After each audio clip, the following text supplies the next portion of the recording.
When we talk about Premier League titles, Manchester United sit at the top, courtesy of Sir Alex Ferguson's unprecedented reign. But who comes in second? Is it Liverpool with their 19 league titles, but just one Premier League title? Or is it Manchester City with 8 Premier League titles from their Guardiola era, but a total of just 10 in their history? The reason for this discussion goes back to more than 3 decades ago, when English football underwent a major transformation in the 90s.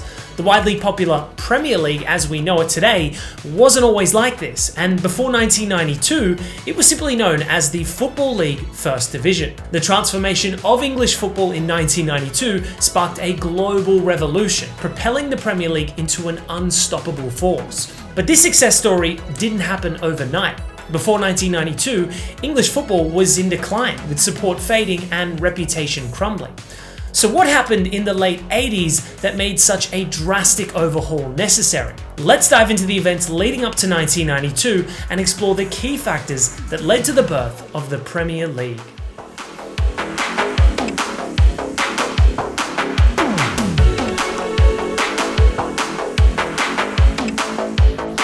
When the idea of a European Super League was floated around a few years ago, fans across the world united to strongly oppose it. In fact, the voices of supporters were so loud and unified that clubs were forced to release official statements saying they agreed not to partake. The idea had to be abandoned and normal service was resumed. But before the European Super League, the idea of forming something similar first came in the 1980s from some English clubs. The 80s were a particularly rough time for English football. Back then, the main source of revenue for clubs came from the ticket sales. While live coverage was fairly limited, the clubs believed more matches on the television would mean a decline in the match-going crowd. They weren't ready to compromise on their main source of income, especially at dire times in terms of finances. English football seemed to be drowning under financial stress, and a gradual decline in viewers was hurting them even more. The lack of live coverage and barely any marketing created a huge problem, as the era of entertainment made a big shift towards technology and television. Decades-old infrastructure at clubs was slowly failing the test of time, but there wasn't enough money to fix it. This was also the peak era of hooliganism in English football. In fact, constant incidents surrounding violence and racism were creating an extremely unsafe environment for the match-going community.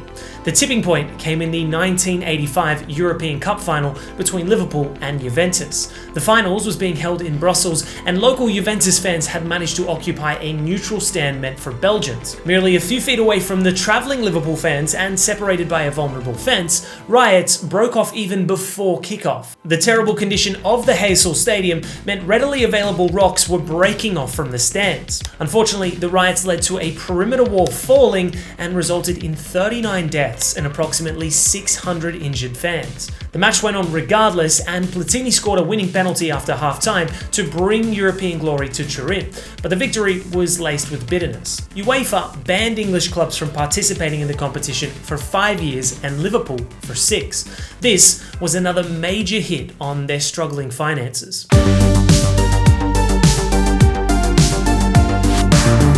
In the 1983-4 season, an English league match was broadcast live on television on a trial basis. The response was overwhelmingly positive, with hordes of viewers tuning in. Before this, live coverage was limited to cup games and European fixtures. The potential for revenue from TV rights had never been more promising. In 1983, ITV secured the rights to broadcast live matches for 2 years, paying £5.3 million.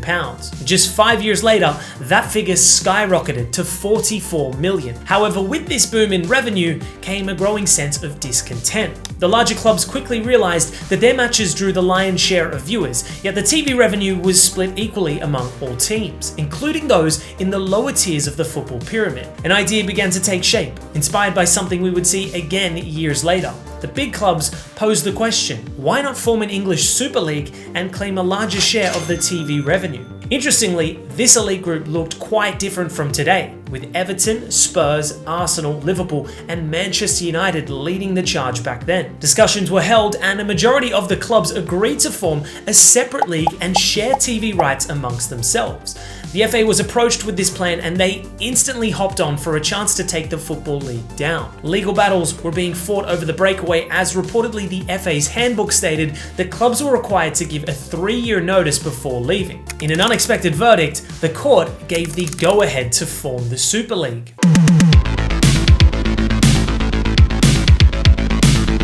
The rebranding was carefully planned to include a global expansion in the future, and the 1992-3 season was stipulated as the start of a new era. However, the idea of a lucrative Super League and a consistent rise of the media and entertainment industry led to a fight over the exclusive rights for live coverage. The previous holders of these rights, ITV, were quietly confident with a generous bid, but decided to increase it to £260 million when Sky was rumoured to be sniffing about. Like a scene straight out of Succession, Alan Sugar told Sky to blow them out of the water with their bid. An outrageous £304 million bid was accepted by the Premier League, and Sky was given exclusive rights for the first 5 years. BBC got a chunk for themselves in the form of the rights to show highlights as they continued to focus on their match of the day coverage.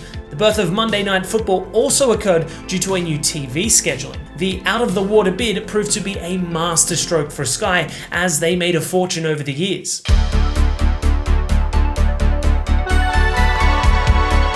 The brand new Premier League kicked off in August 1992. Arsenal were heavy favourites to win the title before the season. By the end of the year, Norwich City was on top of the league, while Eric Cantona had made a shock move from Leeds United to Manchester United.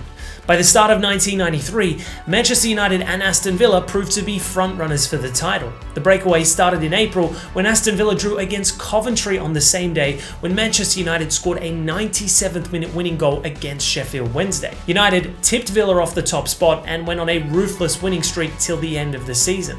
They were crowned the first Premier League champions and a new era of football began. Sir Alex Ferguson dominated the league for years. The parallel rise of the global popularity of English football worked in favour of the Red Devils. They captured a massive chunk of supporters worldwide, and rapid commercialisation fueled their revenue from overseas broadcasting rights. The rebrand was a grand success, as live matches every weekend mixed in with insightful analysis enhanced the viewing experience. Fans were happy to subscribe to an annual membership and watch football every single weekend. The global expansion soon followed, and suddenly the Premier League was being watched all across the world and gaining new followers rapidly. This led to a heavy injection of incoming revenue and allowed clubs to prioritise upgrading their infrastructure. This led to a favourable cycle for the clubs, as more money attracted better quality, which in turn attracted more viewership and again, more money.